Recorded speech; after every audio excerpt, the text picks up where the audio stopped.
Ja, jeg havde så lovet at lave en kampvideo angående det her, og forklare hvorfor fanden jeg bruger mine tropper til diverse ting her i Forge of Empire. Som I kan se her har jeg min musketerer, som er min range unit. Ja, det er fedt det her, godt. Øh, og man har to barakker, fordi jeg bruger bare mere range, end jeg bruger alle andre. Så hernede har jeg en stald, så hurtige enheder. Og så har jeg let enheder herover.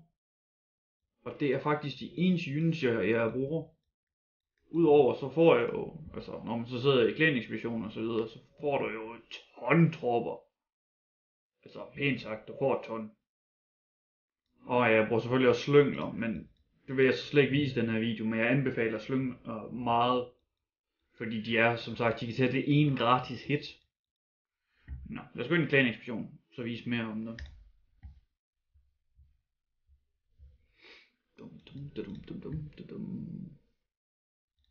Hey, så se, jeg har klaret lidt allerede nu, fordi jeg tænkte, det var ikke interessant her til at starte med. Ja. Så forklarer vi her. Vi ved, der er to range units, og der er to artillerienheder. Så vi ved, vi skal i hvert fald have heste med.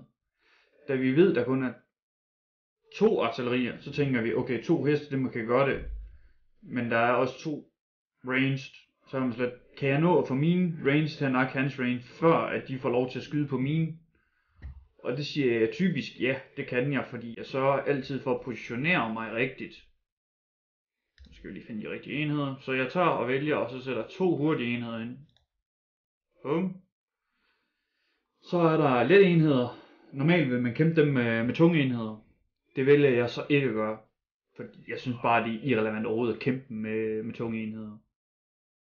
Så der ved jeg, der er hvad det hedder range enheder. Så kigger vi lige, hvad jeg har herovre først. Okay, der er så heste herovre, og der bruger jeg også heste til at blokke op mod dem, så det er fint. Så jeg ved nu, at jeg kan bare fylde op med musketerer, som er min range unit, altså mine archers.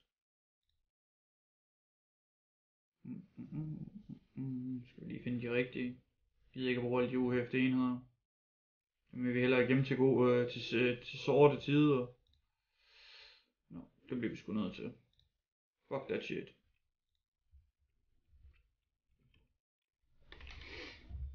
Se, det første jeg gør, når jeg kommer ind i combat, det er at tjekke, hvor langt kan hans archers gå. Det vil så sige, jeg ved, at den række, der går her,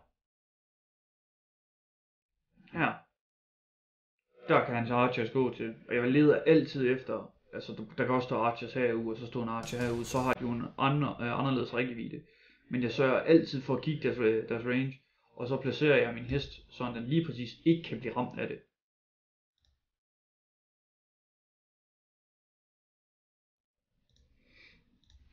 Jeg er sådan set lidt ligeglad med artillerienheder. Altså jeg vil nok komme til at miste en range unit på det her, tror jeg. Måske, hvis jeg er uheldig. Fordi ideen i hestene, det er, at de skal herover og slå på kanonen, så når det først. Hvor min range unit, de bare skal tage de lette enheder ud. Hvilket så bare sørger for at gå sådan forholdsvis hurtigt, så kigger vi lige igen her. Vi kan positionere os her, så skyde der. Nu ved jeg godt, at mine enheder, de kan skyde længere end normalt. Fordi at det er musketerer frem for, ja, langbueskytter eller almindelige jernalders bueskytter. Så kan vi beslette os her. Nej, det skulle vi ikke det der. Det var en fejl. Ja, se. Nu har jeg allerede lavet en fejl. Fordi jeg fuckede op der. Men så kan vi så nakke den der for det. Men nu mister jeg så ham der. Det er så ikke nok at ved. Shit happens. Okay, nu kan jeg så ikke komme til at angribe kanonen. Hvilket var faktisk mit mål. Men det kan jeg derovre. Shit.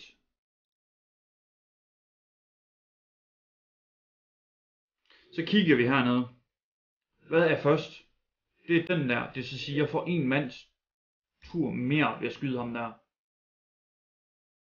Det er også meget vigtigt, så for at bruge den hernede, når I gør det. Nu er det jo sådan, at jeg burde nok bare gå frem og så skyde den der. Fordi jeg som sagt har den ekstra unit til det. Nu burde han ikke at dø. Nej. Bum. Første kamp. Nu får jeg så også lov til at vise jer, hvordan jeg bruger min heste til at parere, eller blokke andre heste med. Se, vi ved, ham der, det er den næste hest, det kan vi jo se hernede. Når vi sådan lige går hen og så kigger på ham, så er der set lyser op dernede. Bummelum. Så vi ved, at han kan gå herover. Så kigger vi lige den anden. Okay. Så ham der, han kan gå helt herover til. Da at han er den næste, for jeg skal undgå, at ham der slår på den samme hest, så jeg ikke får det ekstra slag ind på den her hest. Så skal jeg placere ham der. Fordi så placerer han sig der. Højst sandsynligt. Ja, det gør han. Så skal jeg sørge for, at den her hest, den kan ramme den her hest. Fordi så får jeg fordelt min skade, i stedet for at jeg får det på en enhed. Det vil sige, at min hest her, eller begge heste, de bliver hurtigere klar til næste combat. Ja, det er så lidt lige meget, hvad fuck den skulle. Nå, den kunne faktisk slå den ihjel.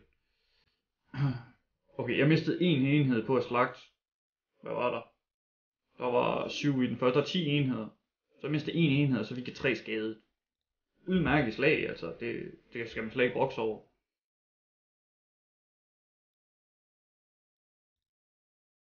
Ja, det er fint. Rewards, det er fint. Videre. Vi fjerner de skadede enheder, fordi vi vil ikke have skadede enheder med kamp. Det vil vi bare ikke. Det er simpelthen bare scheisse. De giver jo, ja, som sagt, skadede enheder giver mindre skade. Det er jo bare crap. Nå, vi kigger igen. Nu har vi 3 artillerienheder, og vi har 2 bueskytter.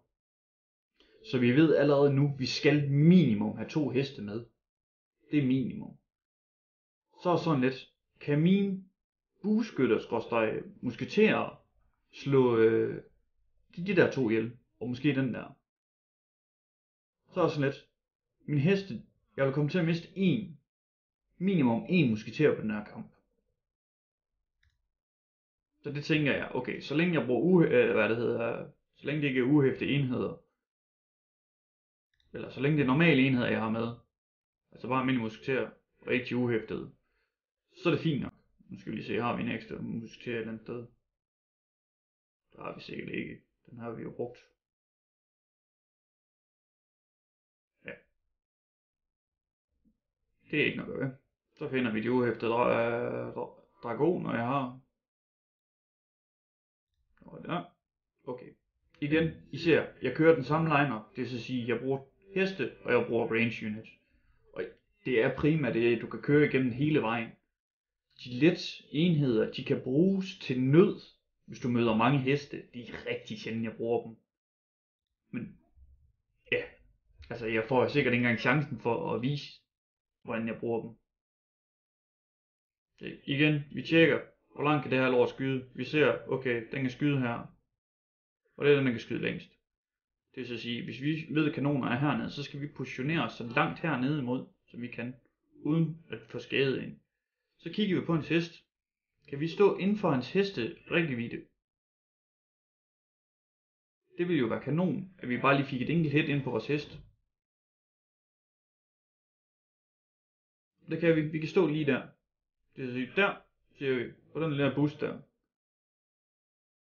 Og vi kan ikke blive skudt på af en archer. Det vil sige, vi positionerer os der. Det var den ene hest. Den anden hest vil vi gerne have ned mod kanonerne. Så vi ved, at den har en chance for at komme til at slå.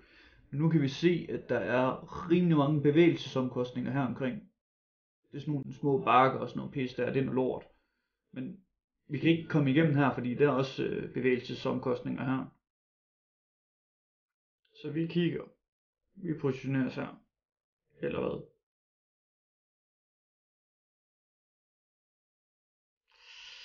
Ja, vi positionerer os her. Så må vi skulle gå igennem det lort. Det er ikke andet for. Jeg tror ikke min kanon eller min hest kommer til at ramme næste tur, men det må vi se på. Så sørger vi for, at min bueskytter de kommer fremad, for de skal helst kan skyde på kanonerne i næste runde.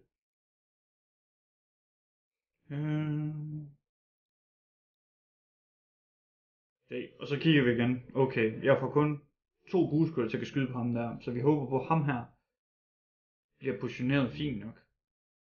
Nu er det sådan, det er, ja selvfølgelig det er de yderste, så ham der han dør ikke. Det ved vi allerede nu, han ikke gør. Men vi smider ham. Det var dumt, det var ikke der han skulle stå. Fordi allerede nu ved jeg, at han positionerer forkert, fordi at den her skulle helst, eller en af enhederne her skulle helst have den længst ude, fordi du kan godt se, I kan godt se, han kan gå så langt sammen der, fordi han er en tung enhed. Og der var selvfølgelig de bevægelsesomkostninger, vi snakker om. Men han vælger nok at gå den her vej. Det håber jeg i hvert fald lidt på, han gør. Sådan lidt en både og situation.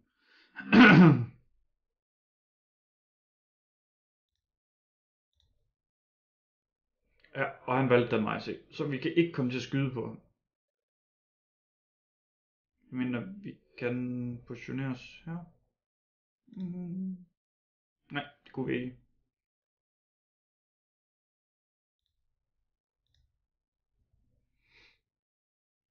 Hvis I lader mærke til det igen, så tjekkede jeg rangen. Det sagde jeg ville miste en musketer lige godt hvad. Jeg tjekkede rangen på bueskytten, før jeg tænkte, det går, vi skulle bare på det her. Nu er det sådan, jeg ved, jeg kan ikke slagte. Eller jeg kan slagte en kanon, hvis den her hest den kan ramme. Og det kan den selvfølgelig ikke.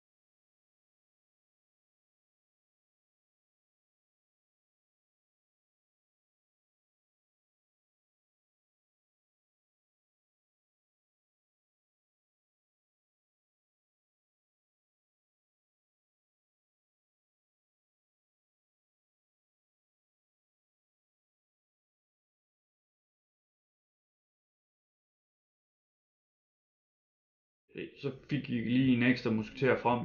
Det vil sige, at vi kan rent faktisk bare tage os her nu. Fordi vi ved, bueskytten, den giver mere skade. Kan vi se det hernede? Ja, det kan vi faktisk se hernede. Den giver mere skade end kanon. Der vil se angreb 25, og den har kun angreb 13. Det vil sige, at den der, den kan faktisk give meget mere skade end hvad artilleri er. Det er også derfor, at ja, man mister sgu nogle ranged enheder på det her.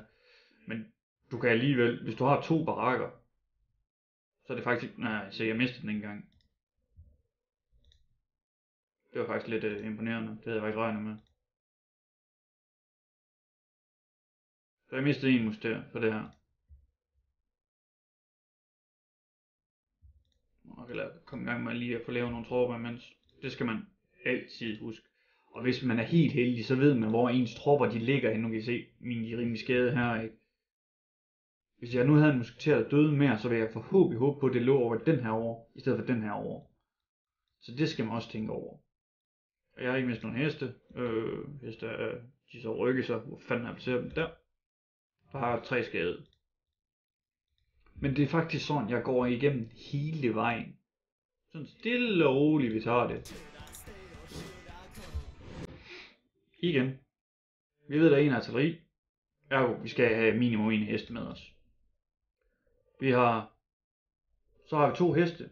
Dem parerer jeg som sagt med. Det har jeg jo allerede vist. At der bruger jeg min heste til at parere med. Det vil sige, i den her fight, der kan jeg faktisk godt tænke, at 3 heste, det vil faktisk være fint. Fordi hvis min hest, den er 40, min første hest, den er 40 en af hans heste, så kommer jeg til at stå inde i en slå-rækkevidde, så at den hest, der kan slå på mig. Det er drømmescenariet, vil jeg lige sige. Det er totalt drømmescenarie. At vi så placerer hesten inden for en rækkevidde, så at den, der kommer til at slå, den næste hest, den kan så ikke slå på min hest der. Jeg kan så positionere min næste hest, altså min nummer 2 hest, inden for, den rækkevidde, og så slå på den der. Fordi så dør han nemlig i første runde. Altså, husk, det er drømmescenarie. Så vi tager 3 heste for en gang skyld. Bare lige for at tale lidt anderledes. Også bare fordi, at nu ved vi, at vi har brugt en del musketerer, ikke? Altså, så må jeg jo nok heller lige slappe lidt af med at bruge dem. Jeg kunne i realiteten godt vælge at bare tage 4 heste her. Fordi at dem der, altså de tunge enheder, de dør til 4 musketerer. Altså, sådan er det bare. Men det er altid rart at have en sikkerheds, kan man så sige. Vi tager den her. Lad os se. Hvad er den første? Den der er den første. Okay. Og den kan ikke gå derop til. Vi prøver at så sige, hvor er den fælles blokade hen? Og hvor står vi? Ja, se, der kommer så dilemmaet, fordi der er lort her omkring, så bevægelsesomkostningerne. Det er der, hvor bevægelsesomkostningerne kommer til at gå imod en, fordi at jeg kan ikke positionere min hest, hvor bueskytten ikke vil ramme. Det kan I godt se, det er noget rod. Det er, for ikke at sige, det er faktisk noget rigtig rod. Så jeg er tvunget til, det er lige præcis i det her scenarie, jeg er rigtig glad for, at jeg har en ekstra med. Men ja, Vi kigger på bueskytteren, og vi placerer os inden for det. Bum eller um. Og vi ved, at vores hest, den vil ikke hen og have den skade, så det bliver bare positioneret sådan her. Så må vi håbe på, at... Og der var så heldig. Det har jeg så ikke lige tænkt over, at den rent faktisk kunne løbe hele vejen derover. Se. Der er terrænbonus der. Vi ved, at vi kan placere os der på grund af den der. På grund af bueskytteren. Mask, så kan vi give en ordentlig røvfuld skade til den. Og vi sørger altid for at nakke dem, der er længst væk, der har chance for at komme hen til en. I hvert fald når det er heste, fordi vi ved, at de kan bare ride i vildskab. Og det er derfor, jeg tager den først, fordi at han er jo så tæt på ham der, så jeg kan jo bare positionere en bueskytte lige her, og så skyde den der, ikke? Altså, det vil jo ikke være et problem. Igen, vi ved, vi har... Så kigger vi. Bum eller um, vi kan godt placere den. Og vi kan placere os. Prøv at lægge mærke til, hvordan hans slåvide er her. Det er det specielle ved musketerer og langbueskytter. De kan placere sig uden for tunge enheders rækkevidde.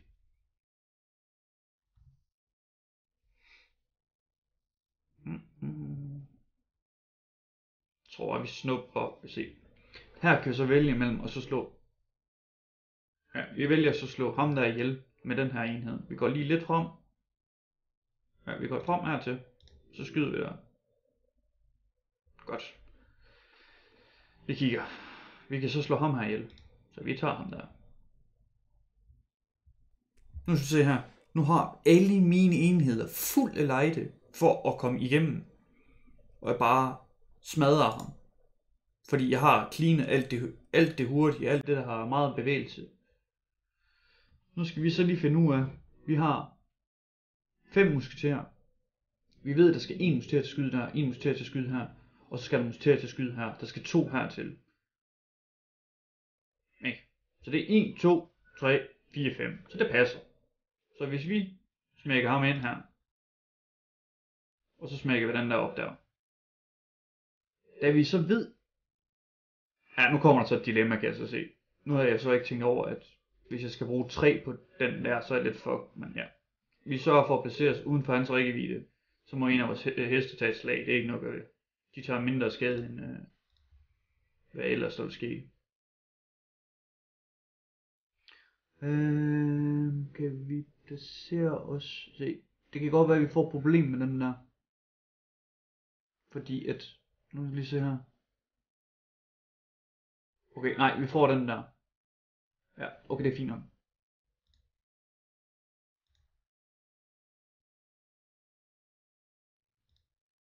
Og vi placerer os igen på klipper, bare for at være sikker på en dør. Så ved vi, at vi skal tage den der, fordi at... I kan godt se, når jeg kigger på ham her, så kan han kan kun nå lige her til bueskytten. Det vil så sige, at jeg er nødt til at positionere mig ind, og så smadre den der. Klask. Ikke en eneste mand mistet. Jeg har fået nogle skade. De er klar om i team. Altså, det er jo ikke et problem.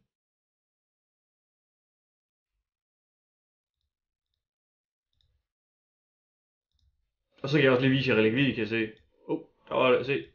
I ser, der lyser op herovre. Så kan man lige gå hen og så trykke på den der, så får man sådan en der. Så 20 forholdspoint. Det var da lækkert. Det var sådan set det, jeg ville vise PT for kamp. I må endelig sige til, hvis I synes, der mangler noget, så skal jeg nok lave mig en ny video angående det. Jo, jeg kan lige hurtigt gå ind på nogle anbefalede storslåede bygninger, som jeg synes, man skal hæve, når man tænker kamp. Vi har... er det den der? Nej, det var ikke den der. Vi har her Arken Domkirke, fordi den giver de der 3% per level, og det er altså meget godt. Det skal man altså ikke undervurdere. Det må vi for guds skyld aldrig nogensinde gøre. Det giver meget i længden, når man får den op. Og hvad har vi? Så har vi Søvsen. Den giver igen 3% hver level. Den giver dog ikke en sekundær på den. Det er lidt skidt, men så ser vi på, hvor meget fylder den. Den fylder 2x3, og den her den fylder 6x4. Så spørgsmålet er, at den der møntproduktion, den har jeg sådan lidt, Altså, I kan selv se, det er jo ikke mønter, jeg sidder og banker. Øh, ja, det var mere eller mindre det. Jeg tror ikke, jo, så har det selvfølgelig skakbrætter, som også giver 7%, hvilket også er fuldstændig vanvittig i en bygning for en 3x3. Det er sådan noget helt andet. Ja, jeg tror, det var det. Men jeg håber i hvert fald, at I lærte en lille smule. Og igen, stil endelig spørgsmål, hvis der er noget. Tak for dig.